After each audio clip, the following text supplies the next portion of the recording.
Seja bem-vindo ao canal Mesma Língua. Vamos falar sobre a nossa língua portuguesa. Hoje vamos falar sobre a nossa gramática da língua portuguesa com uma dúvida sempre muito comum. Aliás, foi comentário ontem no nosso vídeo sobre a palavra recorde. É muito importante nós estabelecermos que a palavra recorde, de acordo com a nossa Academia Brasileira de Letras, de acordo com o padrão da nossa língua, o termo recorde, que forma, aliás, a palavra também recordação, né? Nós temos aí termos, então, correlatos. Recorde, que você se lembre de algo. Recordação, recorde.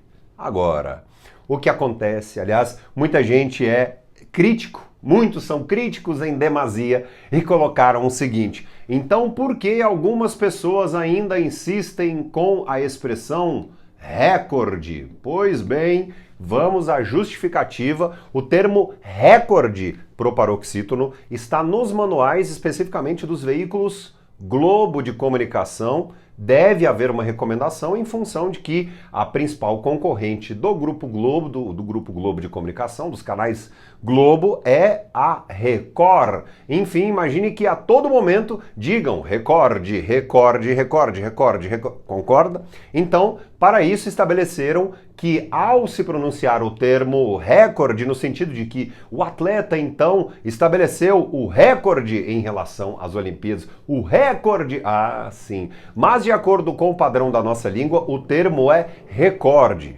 Vamos então ao resumo, a um resumo bastante didático aqui. Caso haja cobrança, então, em uma prova, em um processo seletivo, é muito importante nós estabelecermos que a palavra é recorde, sob o ponto de vista de um texto, um documento, uma redação oficial, uma questão de prova. O termo é recorde, recorde, de recordação, que você recorde, que você se lembre de algo, então é recorde.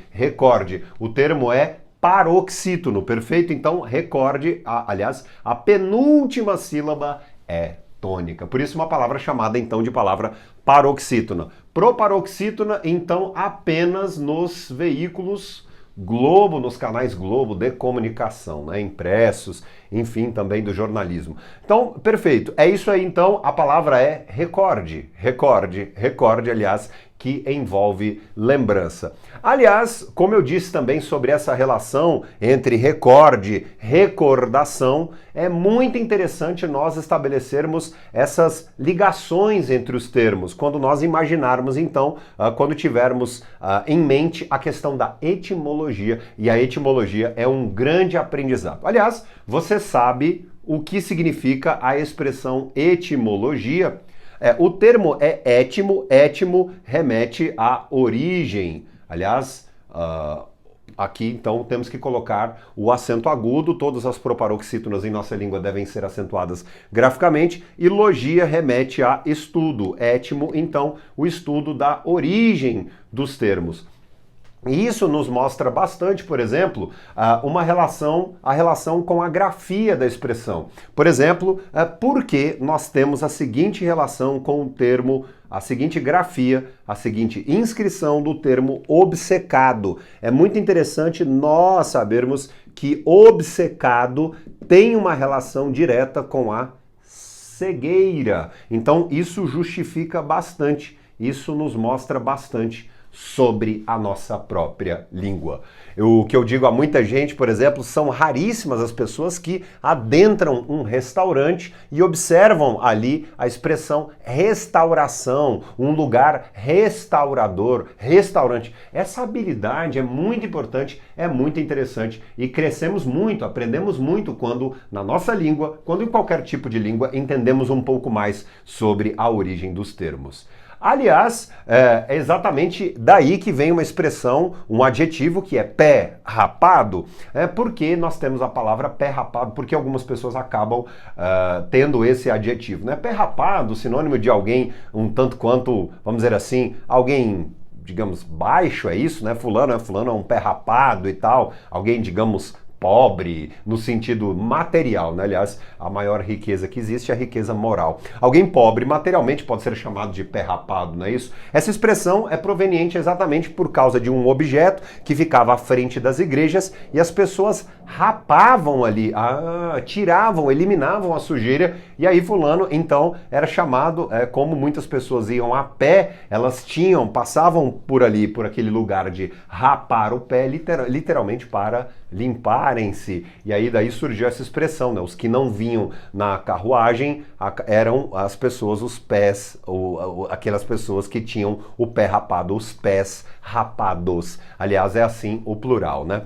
Por falarmos também sobre plural, aliás, os plurais que nos ensinam muito, né? Essa expressão, então, os pés rapados, perfeito? Outra que nos ensina muito é o porquê deste tipo de plural na nossa língua, está aí, uma expressão muito típica, aliás, o nome do objeto que é ar-condicionado. Qual é o plural da expressão ar-condicionado? Desculpe-me aqui por estar aqui. O termo plural é ares condicionados. Os dois termos aqui vão para o plural. Por quê? Porque existe o plural de ar, o plural de ar, ares, condicionado, condicionados.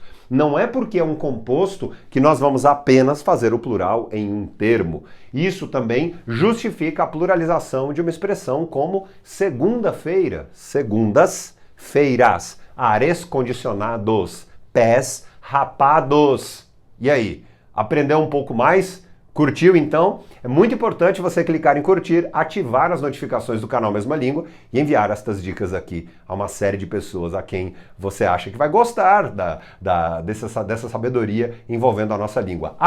E se você quiser estudar mais, se você quiser aprender sobre comunicação, criatividade, escrita, dentre outros pontos envolvendo a comunicação, participe do Clube Arraiz. Sim, o Clube Arraiz. Semanalmente você terá uma série de atividades. Faça parte do nosso clube, venha participar dos nossos grupos e assim você terá acesso a um conteúdo de muita qualidade e bastante transformador na sua jornada rumo a muito conhecimento e a domínio da palavra. Venha fazer parte do Clube Arraiz.